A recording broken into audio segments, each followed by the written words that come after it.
warahmatullahi wabarakatuh. Salam Kukar Pintar. Bertemu kembali dengan video pembelajaran Kukar Pintar bersama saya Ahrodin dalam mata pelajaran Ilmu Pengetahuan Sosial kelas 9 semester ke-6 bab yang keempat, Indonesia dari masa kemerdekaan hingga masa reformasi, dengan materi masa demokrasi terpimpin tahun 1959 sampai tahun 1965. Buku yang digunakan adalah buku Ilmu Pengetahuan Sosial kelas 9 yang diterbitkan oleh Departemen Pendidikan dan Kebudayaan revisi tahun 2018.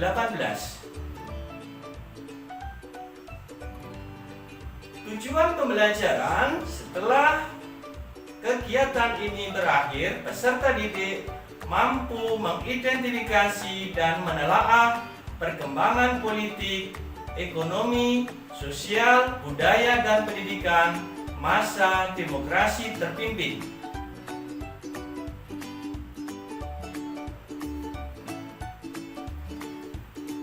Ya, baik anak-anak. Apa yang kalian ketahui dengan masa demokrasi terpimpin?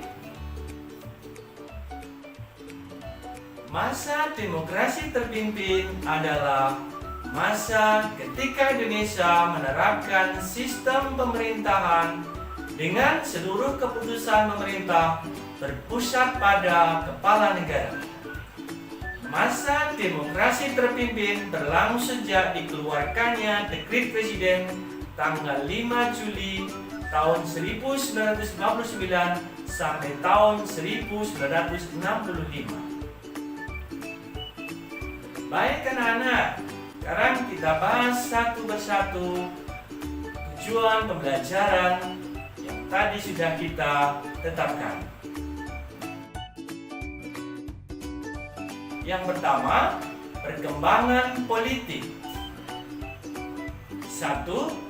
Dekret Presiden 5 Juli 1959. Alasan dari Dekret Presiden tersebut adalah Dewan Konstituante hasil pemilu tahun 1955 tidak berhasil menyusun undang-undang baru bagi Republik Indonesia disebabkan adanya perbedaan pandangan tentang dasar negara. Muncul gagasan untuk melaksanakan model pemerintahan demokrasi terpimpin dan kembali kepada Undang-Undang Dasar 1945. Isi dari Dekret Presiden 5 Juli 1959 adalah: yang pertama, menetapkan pembubaran konstituante. Yang kedua, menetapkan Undang-Undang Dasar 1945 berlaku bagi segenap bangsa Indonesia dan seluruh tumpah darah Indonesia terhitung mulai tanggal penetapan dekret dan tidak berlakunya lagi Undang-Undang Dasar sementara.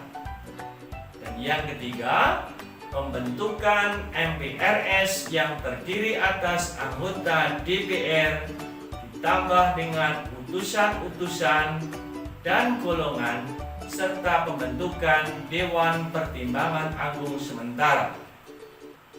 Bergantinya sistem kabinet parlementer diganti demokrasi terpimpin dan kabinet parlementer diganti dengan sistem presidensial. 2. Penyimpangan terhadap Undang-Undang Dasar tahun 1945. Penyimpangannya adalah: yang pertama, Presiden menunjuk dan mengangkat anggota Majelis Permusyawaratan Rakyat sementara yang seharusnya anggota Majelis Permusyawaratan Rakyat sementara dipilih melalui pemilu, bukan ditunjuk dan diangkat oleh Presiden. Yang kedua, Presiden membubarkan Dewan Perwakilan Rakyat hasil pemilu tahun 1955 dan menggantinya dengan Dewan Perwakilan Rakyat Gotong Royong.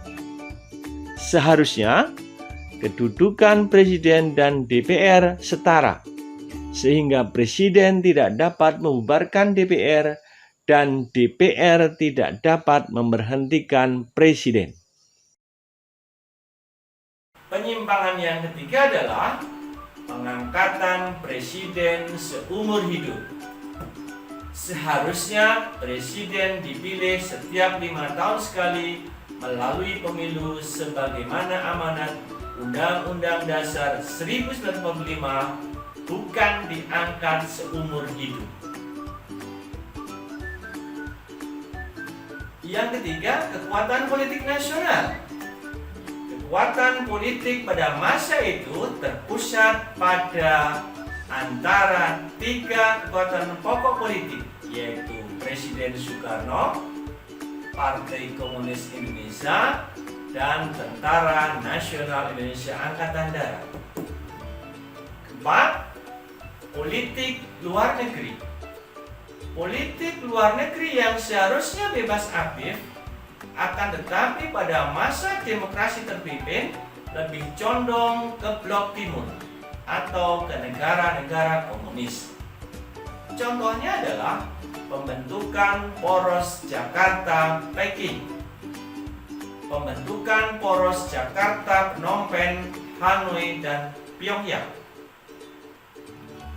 Contoh yang kedua adalah politik mercusuar. Artinya Indonesia merupakan mercusuar yang menerangi jalan bagi NEVO di seluruh dunia, sehingga untuk mewujudkannya diselenggarakan proyek besar dan spektakuler. Contohnya adalah Ganevo, pembangunan komplek olahraga Senayan, dan pembangunan monumen nasional. Yang ketiga adalah gerakan non-blok. Amanat dari Konferensi Asia Afrika adalah akan didirikannya gerakan non-blok. Gerakan non-blok berdiri diprakarsai oleh yang pertama Perdana Menteri India Jawaharlal Nehru, yang kedua Perdana Menteri Ghana Kwame Nkrumah, yang ketiga Presiden Mesir Gamal Abdul Nasir, yang keempat Presiden Indonesia Soekarno, dan yang kelima Presiden Yugoslavia Josip Broz Tito. Gerakan non-blok ini secara resmi berdiri melalui Konferensi Tingkat Tinggi atau KTT tahun 1961 di Beograd, Yugoslavia. Adapun tujuan pendirian gerakan non-blok antara lain adalah sebagai berikut. Yang pertama, menentang imperialisme dan kolonialisme. Yang kedua, menyelesaikan sengketa secara damai.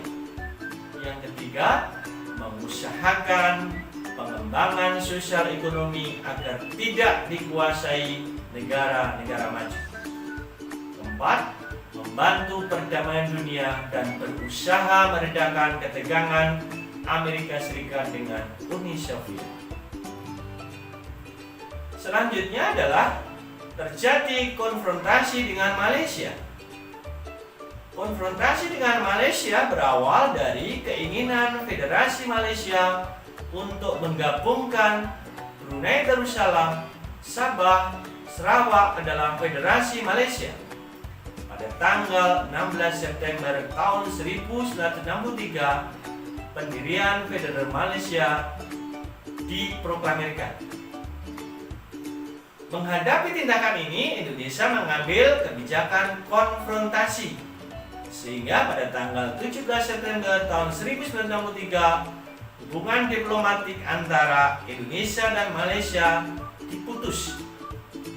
Tanggal 3 Mei tahun 1964, Presiden Soekarno mengeluarkan Dwi Komando Rakyat atau dikenal dengan Dwi Kora.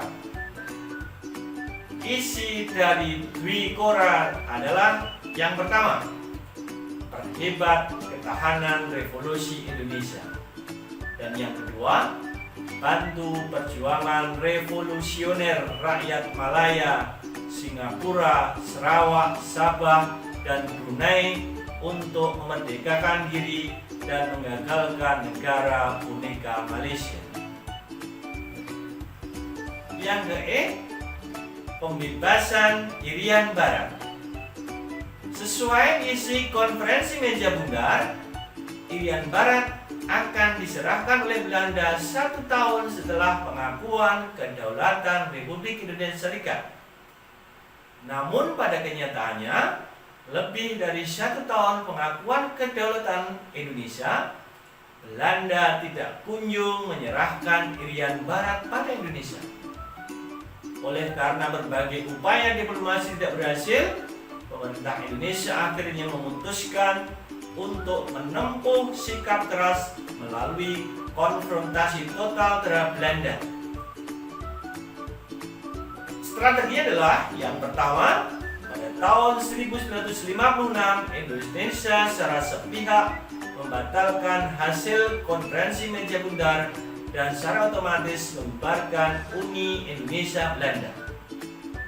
Yang kedua, melalui Undang-Undang Nomor 13 Tahun 1956, tanggal 3 Mei 1956 Indonesia menyatakan bahwa Uni Indonesia Belanda tidak ada. Yang ketiga, pada tanggal 17 Agustus 1960, Indonesia secara sepihak memutuskan hubungan diplomatik dengan Belanda yang diikuti oleh pemecatan seluruh warga negara Belanda yang bekerja di Indonesia. Dan kemudian pemerintah Indonesia mengusir semua warga negara Belanda yang tinggal di Indonesia dan memanggil pulang duta besar serta para ekspatriat Indonesia yang ada di Belanda. Yang keempat, pembentukan Provinsi Irian Barat dengan ibu kota di Soa Siu atau Tidore untuk menandingi pembentukan negara Papua oleh Belanda. Puncak konfrontasi Indonesia terhadap Belanda terjadi saat Presiden Soekarno mengumandangkan Trikora atau Tri Komando Rakyat pada tanggal 19 Desember tahun 1961 di Yogyakarta. Isi Trikora tersebut adalah yang pertama, gagalkan pembentukan negara Papua buatan Belanda. Yang kedua, kibarkan sang merah putih di Irian Barat, tanah air Indonesia. Yang ketiga, bersiaplah untuk mobilisasi umum mempertahankan kemerdekaan dan kesatuan tanah air dan bangsa.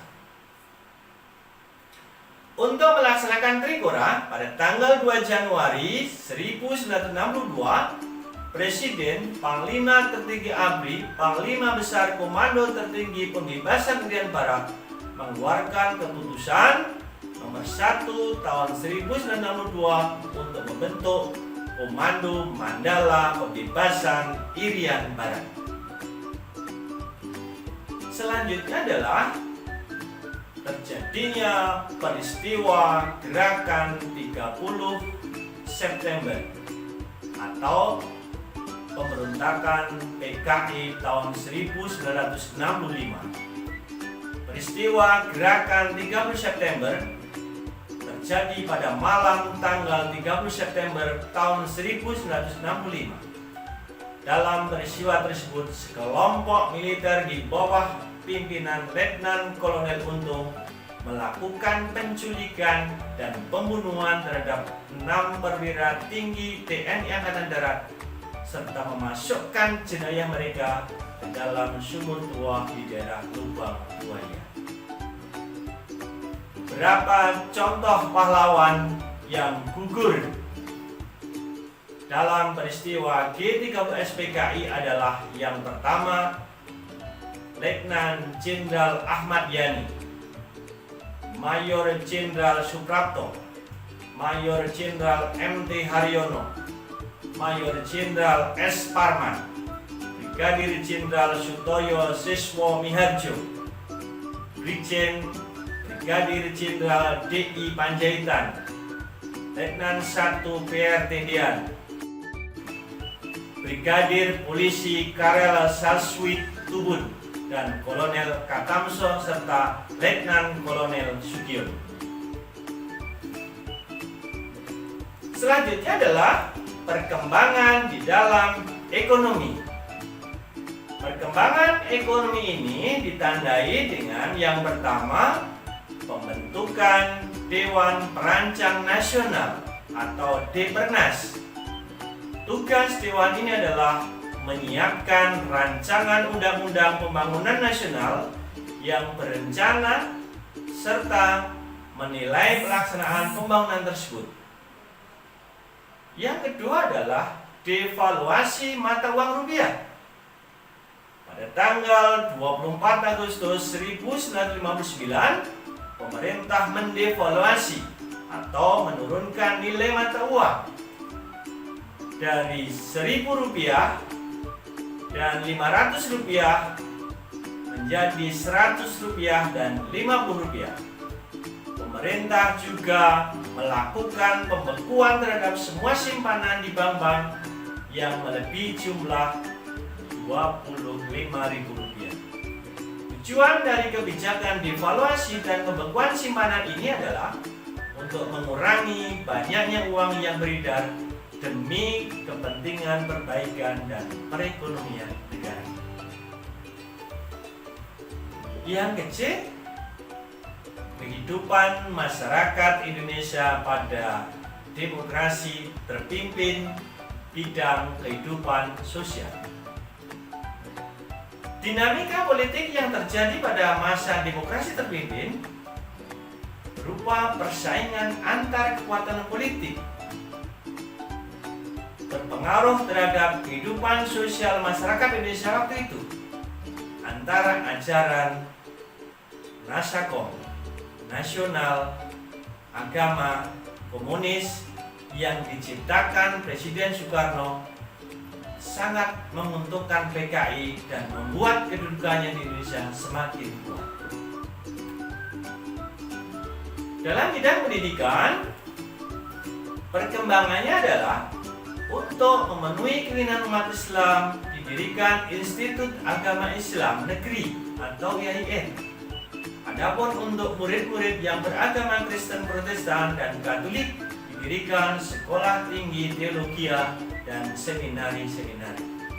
Selanjutnya didirikan pula perguruan tinggi Islam, Kristen, dan Katolik seperti Universitas Islam Indonesia, Universitas Kristen Indonesia, serta Universitas Katolik Atmajaya.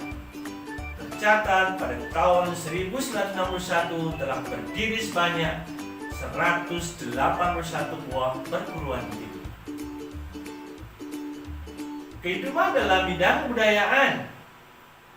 Dalam bidang seni muncul berbagai lembaga seni yang dibangun oleh partai politik seperti Lembaga Kesenian Rakyat atau Lekra milik PKI, Lembaga Kesenian Nasional milik Partai Nasional Indonesia, Lembaga Seni Budaya Muslimin Indonesia atau Lesbumi milik Nahdlatul Ulama, dan Himpunan Budayawan Islam milik Masyumi.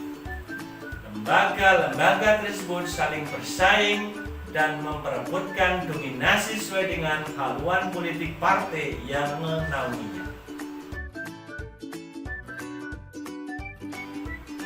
Nah, demikian tadi anak-anak pembahasan tentang materi perkembangan politik, ekonomi, sosial, budaya, pendidikan pada masa demokrasi terpimpin. Sekarang Bapak akan memberikan tugas bagi kalian. Carilah informasi dari buku di perpustakaan maupun di buku paket untuk menjawab identifikasi perkembangan politik, ekonomi, sosial, budaya, dan pendidikan masa demokrasi terpimpin tahun 1959 sampai 1965.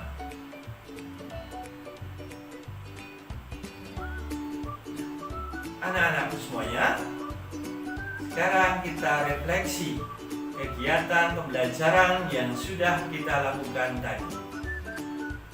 Yang pertama, materi apa saja yang kalian pelajari hari ini? Dua, bagian mana yang masih membingungkan kalian? Yang ketiga, bagaimana kesan kalian terhadap aktivitas pembelajaran hari ini? Dan jangan lupa, untuk pertemuan berikutnya silakan pelajari materi masa Orde Baru. Sebagai penguatan, dengarkan baik-baik. Tanpa sasaran dan rencana meraihnya, Anda seperti kapal yang berlayar tanpa tujuan. Demokrasi bukan hanya penguasa dan birokrasi yang kuat, tapi rakyat yang bebas berserikat. Untuk pembelajaran pada pertemuan hari ini, Bapak cukupkan sampai di sini. Saya akhiri. Assalamualaikum warahmatullahi wabarakatuh. Salam Ukar Pintar.